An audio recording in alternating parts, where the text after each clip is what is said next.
Hi, I'm Nicholeen Peck, and I teach parenting and good communication all over the world through the lens of the principle self-government. And in this video, we're talking about parenting with depression, when it's the parent that struggles, not the child.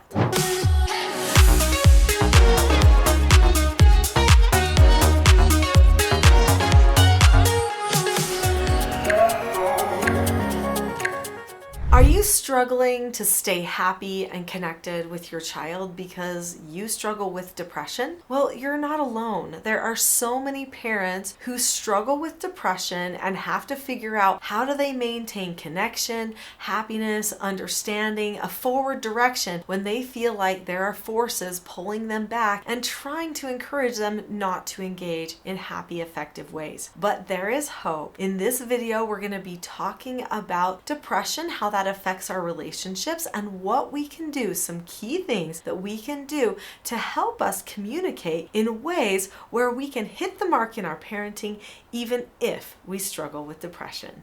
I don't currently struggle with depression, but there was a time where I had PTSD and depression because of a traumatic experience in my life. So I do know how helpless it can feel. How you feel like nobody really understands what it feels like to feel disconnected from your own body, to watch yourself live and feel a little bit numb sometimes, to not feel motivated, to feel like you just want to do things for yourself so that you feel good, to be looking for extrinsic things to make you feel good, to want other people to make you feel good. All of that is part of depression, whether it's clinical depression or situational depression. And when a parent struggles in that way, they can find it very difficult to have a child who misbehaves. In fact, parents with depression have more of a tendency to take a misbehavior personally. And that's probably one of the biggest problems that parents face who struggle with depression themselves. We have to remember that a behavior is just a behavior. When I did treatment foster care for troubled teens, there were some extreme behaviors, violent behaviors, aggressive behaviors, behaviors that personally attacked me and my family. And I developed a little mantra that I would tell myself. In my head, when I would see one of these extreme behaviors, I would say, that's just a behavior, it's not a person. I would disconnect the person from the behavior.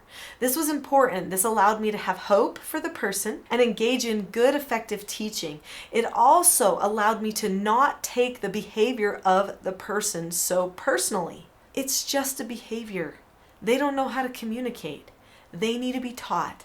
So I told myself, they just need to be taught. I'm a teacher. That's what I do. Parents are teachers. So if you struggle with depression, then think of yourself as a teacher. Now, what do teachers do? Good teachers understand their children. Good teachers engage. They help point in a forward direction. Now I know that seems like, but I feel like I'm falling backward. I'm not going in a forward direction. What do I do about that? Don't worry that you feel like you're going in a backward direction. That's just a feeling. It's just a chemical. It's just a sensation in your mind. Instead, just move yourself forward anyway. Even if you feel like you're not, even if you feel like you're watching yourself live, which I have felt before, and it's very concerning, it's frustrating to feel that way. Even if you need to think, but where does my child need to go? They need to go forward and I can watch them go forward. I can see it happen. Now, I know somebody's saying, yeah, but what if you don't see it happen and then it gets worse? Okay, now hold on. Remember, it's not the things on the outside that will ever impact how you feel on the inside. You have to choose. Even with depression, you have to choose your direction. You have to choose how you will process it. You have to choose whether you will tell yourself truths or lies. The truth about your children is they're learning, they're growing, they're going to make mistakes, and they need you to see them through it. You cannot give up. What they are doing is not about you. Even if they're saying, I hate you to your face, that's not about you. They don't know something. They don't know how to communicate with you. They don't know how to express themselves in a calm way. Now, that's something you can do. You can teach, and you can keep working on that teaching to move them in a forward direction. And there are key things that you can teach. In fact, that's what most people come to this channel for. That's what most people come to teachingselfgovernment.com, which is my website, for. They come asking questions in the chat and subscribing because they want their children to learn the skills of self-government. They want to learn those skills of self-government too. But here's the thing, before we get into those skills, which are important, what we have to remember is that in order to learn a skill, we have to give up an excuse. A skill is a hope for something better. An excuse is pulling us back. So our depression, or what somebody did to us that day, or what they didn't do, or how they behaved, we cannot hold on to that. We have to let it go. We have to drop the subject, move on, and then start using our skills. And by the way, dropping the subject is a key skill. Okay, so there are 4 basic skills that I teach children, and these 4 basic skills will help you too, because guess what? They are just adult skills. They are life skills. Everyone needs them. These children's books each teach one of the 4 basic skills to children, and you can find them on my website, teachingselfgovernment.com. This book teaches following instructions. This book teaches accepting no answers and criticism. This book teaches accepting consequences, and this one teaches disagreeing appropriately. Now, when you are trying to conquer yourself, which one of these skills do you need? Guess what? You might need all 4. So first off, the day's not going well. The child is misbehaving. Guess what you need? Accepting no answers. That's a no answer. Now, there are 4 steps to this skill. So be sure to learn them because they'll be beneficial. One of those steps is to drop the subject. So I already alluded to that, right? When your child is misbehaving, you need to say, that's what's happening. That's a no answer in life. So then you stay calm, you drop the subject, you go through that 4-step process that's in that skill.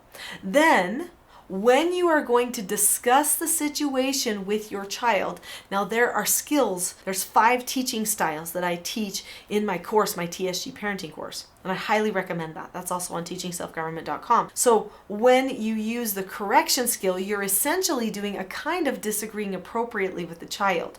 You're seeking to understand them, you're sharing what they need, and then you're making a decision that they need to follow. There are some other steps with the correction though that are going to help you. It's just that mindset, okay? And let's say you don't want to accept the no answer. Let's say you're starting to get emotional about it. Guess what? If you get too emotional and things fall apart, you'll have to accept a consequence of your actions in order to move on, or to pull yourself out of it, you might have to disagree appropriately with yourself. So after you have accepted the no answer, guess what? Then you're probably going to give yourself an instruction to use one of those 5 teaching styles for the children, or to move on with your day by connecting with the child in positive ways. You're going to instruct yourself forward. Now, I know this seems basic. Those are children's books, right? They're just for children. But we all know adults, whether they struggle with depression or not, who cannot accept no answers, do not accept consequences, will not disagree appropriately, and they struggle and have drama and emotion all the time. Now, I want to be clear about something. I do not think emotion is bad, and I don't think depression is bad either. We all have things that we have to deal with. We all have good moments, and we all have bad moments. And we have feelings too. Feelings are part of who we are, but we have to be careful. So what we want to do is make sure that we only entertain the productive emotions, not the non-productive emotions. Non-productive emotions, they detach us from the people around us, and they actually make us more upset. So we do have the power to tell ourselves, that's a non-productive emotion, I'm not going to engage in that. In fact, we will experience emotional bondage. So emotions are part of us. They come after a thought and after a feeling. That's important to understand. They are part of us, and they're not necessarily bad, but they are something that can trap us too, because there are non-productive ones and productive ones. There's ones that connect, and there's ones that disconnect. So we've got to be very careful about that. In fact, I have many videos on this channel about emotions.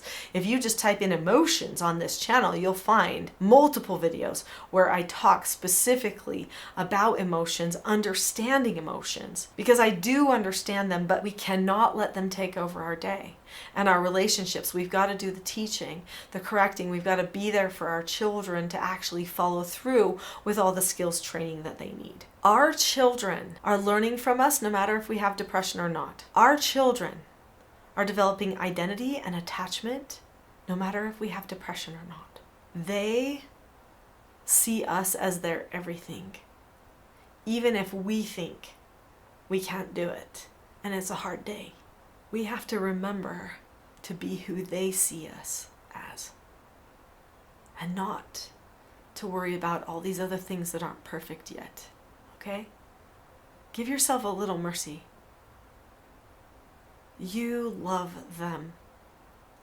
You are ready to do anything for them. You're on the self-government channel, for heaven's sake. Learning how to govern yourself, acknowledging in a brave way the things that you know are wrong with you. Okay, we've said it. We're not perfect. Now let's learn the skills that we need, and I can help you with that. You might need a little bit more coaching and a little bit more help, but the TSG parenting course comes with coaching. It comes with someone you can talk to, someone you can reach out to. There's 10 modules that you go through. There's lessons in each module broken up into short bits, so you can do a little bit each day. You can even do it with the children. Don't burden them with how you're coping with your depression. That's a lot to bear. I know, because my mom had depression pretty severely, and it was hard to hear all the time about her depression. And truthfully, it didn't instill any compassion in me. It wasn't until I had my own bout with PTSD and depression that I finally went, oh man, I should have been nicer. So, keep that in mind, that you need to just manage what's going on within yourself, by yourself. And now you be the best version of yourself for them. You be the version that they already think you are.